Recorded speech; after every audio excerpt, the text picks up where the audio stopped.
Hi, I'm Sarah.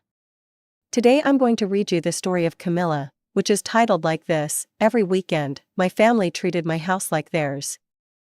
We were just in the area, they said every time. But one day when I didn't open the door for them, they called the police. The next time, strangers opened the door for them. Well, let's go. 6 months ago, I bought the house of my dreams. I'm Camilla, 31 years old, and after years of saving every penny from my accounting job, I finally had enough for my own place. Working remotely gave me the freedom to choose anywhere, and I picked this beautiful house with a huge backyard and a terrace perfect for morning coffee. The house had everything I wanted. 3 bedrooms, 2 bathrooms, and a perfect office space where I could spread out my client files without anyone bothering me.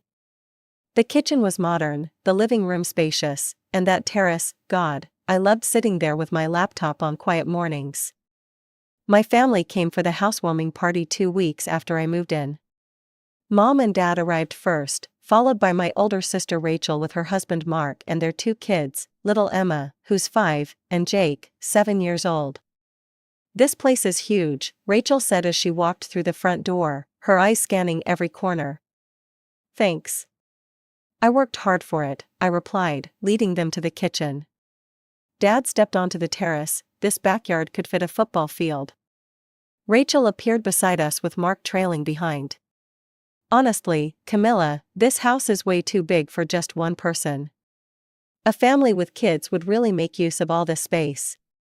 I forced a smile and changed the subject. "Anyone want to see my office?" The rest of the evening went well. Everyone praised the food and seemed happy for me. After they left, I sat on my terrace with wine, enjoying the perfect silence. 2 months later, I hosted a Christmas party. I spent days decorating and preparing guest rooms. My parents came early, Rachel's family stayed overnight, and extended family showed up too. Uncle Tom and Aunt Lisa drove in from 2 hours away, and my cousin Jennifer came with her boyfriend. Everyone was laughing and enjoying themselves. I felt proud watching my family relax in my home. The kids played quietly while adults sat around the table with coffee and dessert. "We should do this more often," Mom said. "Camilla's place is perfect for family gatherings." "Thanks for everything, Camilla," Rachel said as she packed up. This was exactly what Christmas should be. After everyone left, I walked through my quiet house, feeling genuinely happy. Maybe hosting family events would become my thing. The house felt alive with all the laughter, and I was already thinking about future gatherings. I had no idea what I was setting myself up for. 3 weeks after Christmas, my phone rang. It was Mom. "Hi honey, I have some news. Jake's birthday is coming up in 2 weeks, and Rachel wants to throw him a big party with lots of kids and an animator." "That sounds nice," I said, not seeing where this was going. "Well, her apartment is way too small for 15 children, so we all decided it would be better to have it at your house." My stomach dropped. "What? Mom, I don't want a children's party at my house." "But Camilla, honey, Rachel's place can't fit 15 kids. Your backyard is perfect for it." The thought of 15 screaming children running around my house made me feel sick. "Mom, why don't you just book a children's center? They have cafes and animators there. It would be much better. Those places are expensive, and your house is free. Plus, the kids would love all that space." I felt trapped. "Fine, but Rachel has to clean up everything afterward. That's my only condition." "Of course, dear, she'll take care of everything." 2 weeks later, my house was invaded. 15 8-year-olds showed up with their parents, who immediately left. The animator was some college kid who looked overwhelmed from the start. Rachel spent most of the time on her phone while kids ran wild through every room of my house. They tracked mud through the kitchen, jumped on my couch with dirty hands, and somehow got chocolate fingerprints on walls I didn't even think they could reach. The backyard looked like a tornado hit it. Toys were scattered everywhere, drinks were spilled on my outdoor furniture, and someone had drawn in the dirt with sticks. The animator kept losing control of the group. Kids were running upstairs into my bedroom, going through my office, and one even tried to climb onto my dining room table. I spent the whole party following them around, trying to prevent total destruction. When it finally ended and the last parent picked up their child, I found Rachel sitting on my couch looking exhausted. "Okay, time to start cleaning," I said. Rachel stood up slowly. "Actually, I'm completely dead tired. I need to get home to Mark and the kids." "What? We agreed you'd clean up afterward." She smiled at me like I was being ridiculous. "Camilla, you don't have kids or a family to take care of. You can handle this yourself. I have to get home to make dinner for my husband and put my children to bed." She grabbed her purse and called for Emma and Jake. They walked right past me like I was invisible and headed for the door. "Thanks for letting us use your place," she called over her shoulder. I stood in the middle of my trashed house, surrounded by sticky plates, crushed crackers ground into my carpet, and streamers hanging from my ceiling fan. The silence that I used to love now felt crushing. I called a professional cleaning service because there was no way I could handle this mess alone. The cleaning company showed up the next morning with industrial equipment and 4 workers. It took them 6 hours to get my house back to normal. When they handed me the bill, I nearly choked. $850. I took a picture of the receipt and sent it to our family group chat with a message: "Rachel should pay this since she was supposed to clean up after the party." My phone exploded within minutes. "Rachel, are you seriously asking me to pay for your house cleaning?" "Mom, Camilla, that's very greedy of you, it was just a children's party." "Mark, we can't afford that right now, kids make messes, it's normal." "Dad, I'm disappointed in you, Camilla, family helps family." I stared at the messages flooding in, each one making me feel worse. Finally, I typed back, "Never mind, forget I asked." The chat went quiet after that. I turned off my phone and spent the rest of the day working, trying to forget the whole thing happened. A month passed peacefully.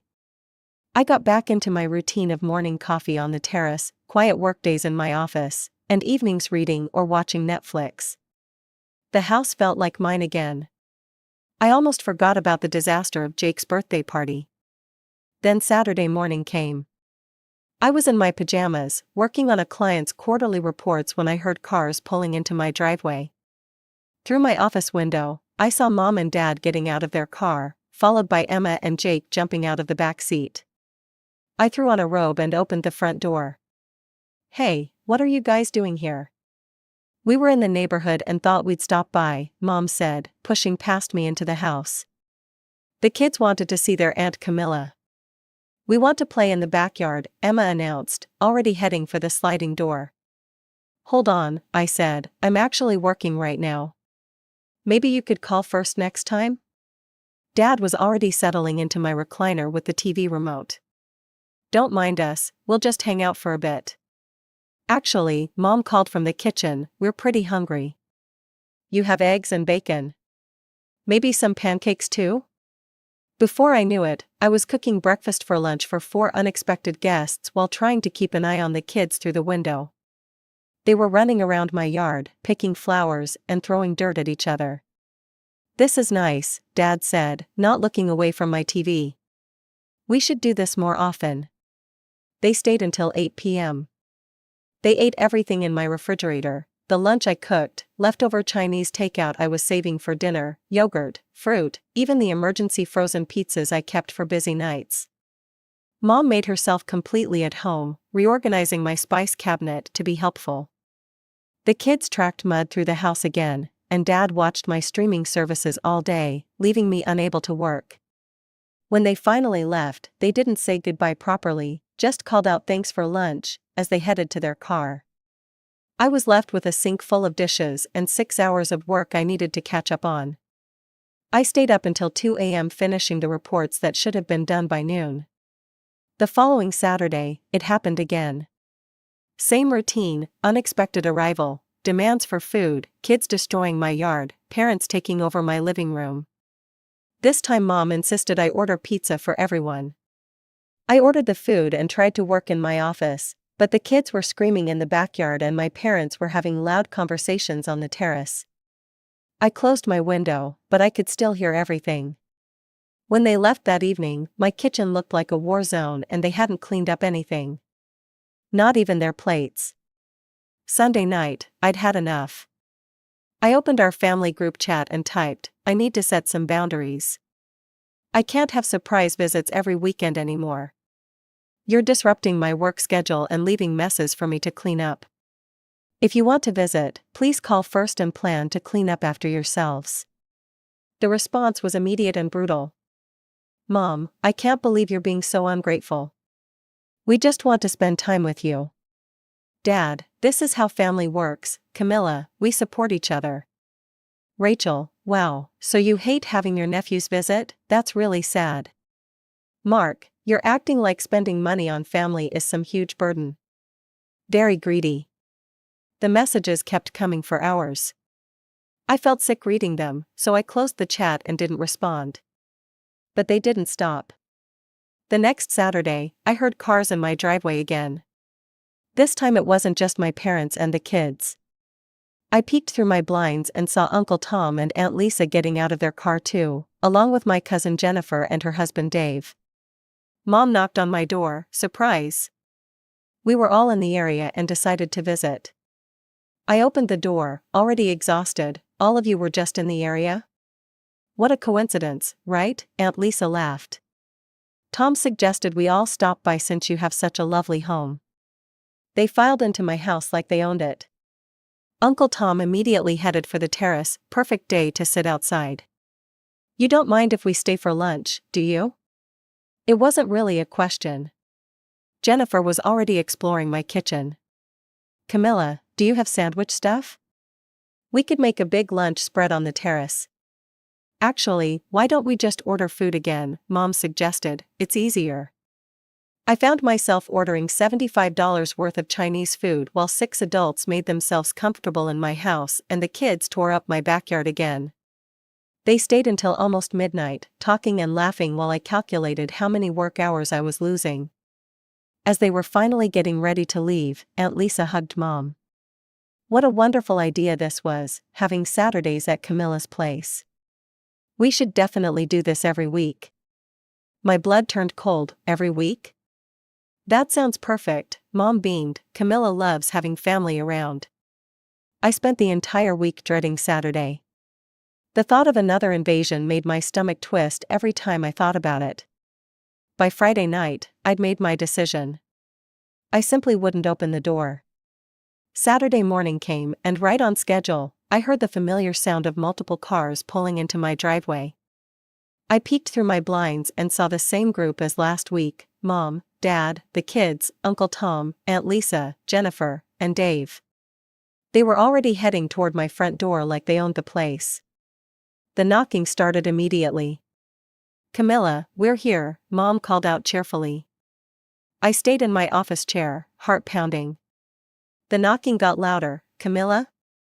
Your car's in the driveway, so we know you're home," Dad shouted.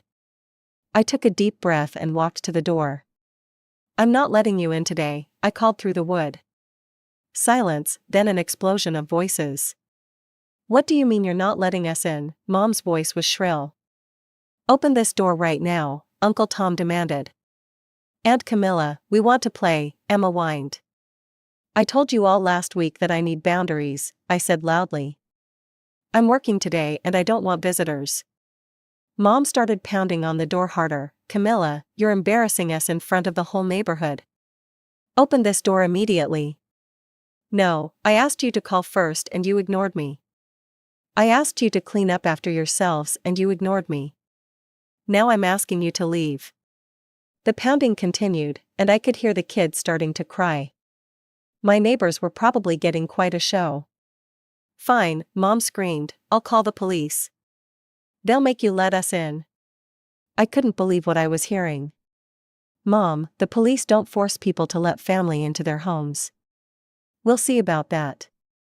I heard her dialing. This was insane. My own mother was calling the police on me because I wouldn't open my door. 20 minutes later, I heard new voices outside. Through the window, I saw 2 police officers approaching my door. The knocking was much calmer now. "Ma'am, could you open the door please? We'd like to speak with you."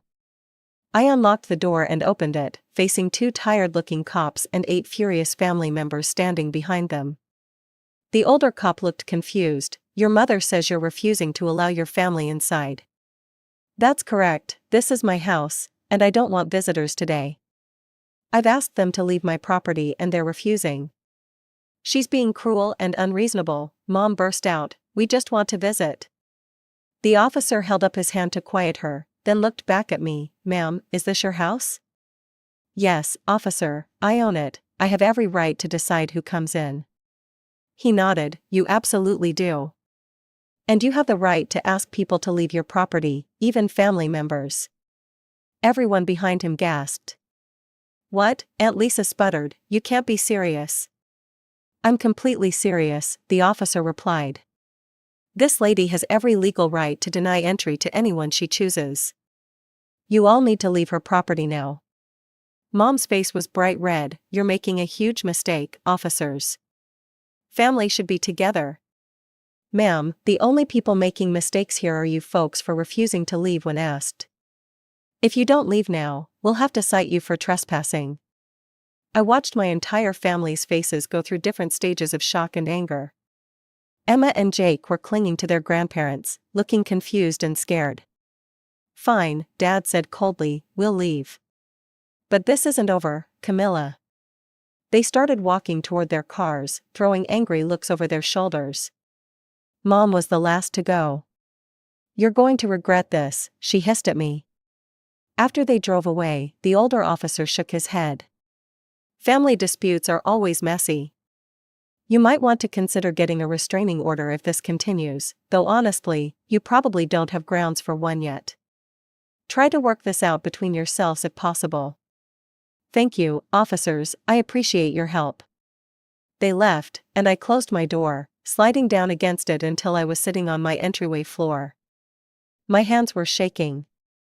I couldn't believe I'd just had police remove my own family from my property. My phone started buzzing immediately. Text after text flooded in, but not to me directly. They'd added people to our family group chat, all the aunts and uncles I hadn't even seen in years, cousins from across the country, even some family friends. The messages were brutal. "Cousin Mike, just heard what happened. Can't believe Camilla called the cops on her own parents."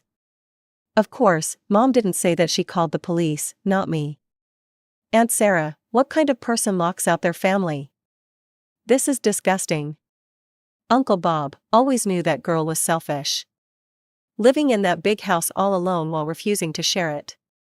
The messages kept pouring in. People I hadn't talked to in years were discussing my life like I wasn't even in the chat. Mom was responding to every single comment, agreeing and adding her own complaints. "Mom, I don't know where I went wrong raising her. We just wanted to spend time together as a family. Aunt Lisa, she's completely heartless. Those poor children were so excited to play in her yard. Jennifer, I can't believe she wasted police time over this, so embarrassing." I scrolled through dozens of messages, each one hitting like a punch to the stomach. These people didn't know the whole story, but they were ready to crucify me based on Mom's version of events. Finally, I couldn't take it anymore. I left the group chat and blocked the notifications. But the damage was done. My entire extended family now thought I was some kind of monster who called the police on her loving parents for no reason. I sat in my quiet house that night, realizing that my family would never understand. They saw my boundaries as selfishness, my need for privacy as cruelty, and my home as their property to use whenever they wanted. Something had to change. I couldn't live like this, constantly defending my right to exist peacefully in my own space. Monday morning, I called my lawyer. I'd used him when I bought the house, and he seemed like the logical person to ask about this mess. "So you want to legally prevent your family from coming to your house?" he asked after I explained everything. "If that's possible, yes." He sighed. "Camilla, you don't have sufficient grounds for a restraining order. They haven't threatened you with violence or caused property damage that you can prove. Not letting them in your house is your right, but they can keep showing up on your property as long as they leave when asked." I felt defeated. "So there's nothing I can do?" You could try family counseling, but it sounds like they're not interested in respecting boundaries. My advice? Sometimes the best solution is distance. Physical distance. That afternoon, I called my realtor friend Jessica. We'd known each other since college, and she'd helped me find this house. You want to sell already? Camilla, you just bought this place 6 months ago. I know it sounds crazy, but I need to get out of this city. Can you sell it quickly? In this market, absolutely. Houses like yours are in high demand. I could probably have it sold within a month if you're willing to price it right. Do it. Next, I called my best friend Sarah, who lived in the neighboring state. We'd been friends since high school, and she'd been begging me to move closer for years. I need to ask you a huge favor. Can I stay with you for a few weeks while I look for a house out there? Of course, but why? What happened? I told her everything. Sarah listened without interrupting, making the occasional angry noise when I described the birthday party or the police incident. 2 days later, I packed my most important belongings, left the keys with Jessica, and drove 6 hours to Sarah's apartment. She helped me start looking for houses online immediately. Look at this one, she said, showing me a listing on her laptop. Similar to your old place, but the backyard is even bigger. And it has a pool. The house was perfect. Same style as my old one but updated, with a gorgeous yard and that pool I'd always wanted. I made an offer that same day. 3 weeks later, Jessica called with good news. Sold. The buyers love the place and want to close as soon as possible. That was fast. I told you, your house was exactly what people are looking for. Another week passed before I got the call that changed everything. My cousin Amy called my cell phone. Hey Camilla, I wanted to give you a heads up about this weekend. Your parents and aunts and uncles are all planning to show up at your house again. They're bringing even more kids this time, all the cousins and their children. Mom said they figure you can't possibly keep out that many family members. I almost laughed, is that right? Yeah, they're really excited about it. They think you'll have to let them in if there are like 20 people there. Thanks for the warning, Amy. Are you okay? You sound weird. I'm fine, thanks for calling. Saturday came and my phone started ringing at exactly 11 a.m. I was sitting by my new pool, enjoying the sunshine and the complete silence. I didn't answer. The calls kept coming. Dad, Mom, Rachel, Uncle Tom. I let them all go to voicemail. Then the text started. Dad, why aren't you answering your door? Mom, there are strangers in your house, where are you? Rachel, some couple with kids answered your door, what's going on? Uncle Tom, did you move, why didn't you tell us? I smiled and turned off my phone. That evening, I finally turned it back on. There were 37 missed calls and twice as many text messages. Most were variations of the same confusion and anger. Finally, Mom called one more time. This time, I answered. Where are you? She screamed before I could say hello. There are strangers living in your house. Where the hell are you? I'm in my new house, in a different state. Silence, what do you mean, new house? I sold the old one and moved away. I got tired of you people treating my home like your personal playground. You can't be serious, you moved away because of us? I moved away because you wouldn't respect my boundaries. I asked nicely, I set clear limits, and you ignored everything I said. So I left. Mom started crying, Camilla, you can't do this to us. We just wanted to spend time with you. We love you. That wasn't love, Mom, that was you using me. Love would have meant respecting my space and my time. Please, honey, we can work this out, we'll do better, I promise. It's too late, I'm done. You can't be done with your family. Watch me. I hung up and immediately blocked everyone's phone numbers, all of them. 4 months after that, I lived peacefully in my new house. I worked from my new office, swam in my pool, and enjoyed the kind of quiet I'd forgotten was possible. Sarah visited on weekends sometimes, And we'd sit on my deck drinking wine and laughing about how ridiculous my old life had been. 6 months after I moved, I got an email from Mom. Somehow she'd found my work email address. Dear Camilla, I hope you're well. We all miss you terribly and realize now that we may have been too demanding of your time and space. We've talked it over as a family, and we understand we made mistakes. We would love the chance to visit you in your new home and show you that we can respect your boundaries. Please consider letting us back into your life. Love, Mom. I read it 3 times, feeling absolutely nothing. No anger, no sadness, no temptation to respond. The woman who wrote this email was the same one who had called the police when I wouldn't open my door. The same one who had watched her other daughter stick me with an $800 cleaning bill and called me greedy for asking for reimbursement. The same one who had spent months turning my home into a free restaurant and daycare center. I deleted the email and blocked that address too. I live quietly now. My house is exactly how I like it, my weekends are my own, and nobody shows up demanding food or leaving messes for me to clean. Sometimes I wonder if I overreacted, if I should have tried harder to make it work. Then I remember what it felt like to dread Saturday mornings, to have my work interrupted by people who saw my boundaries as suggestions, and to be called cruel for wanting basic respect in my own home. I don't wonder anymore. I made the right choice. Sometimes family isn't the people you're related to, it's the people who actually treat you like family should.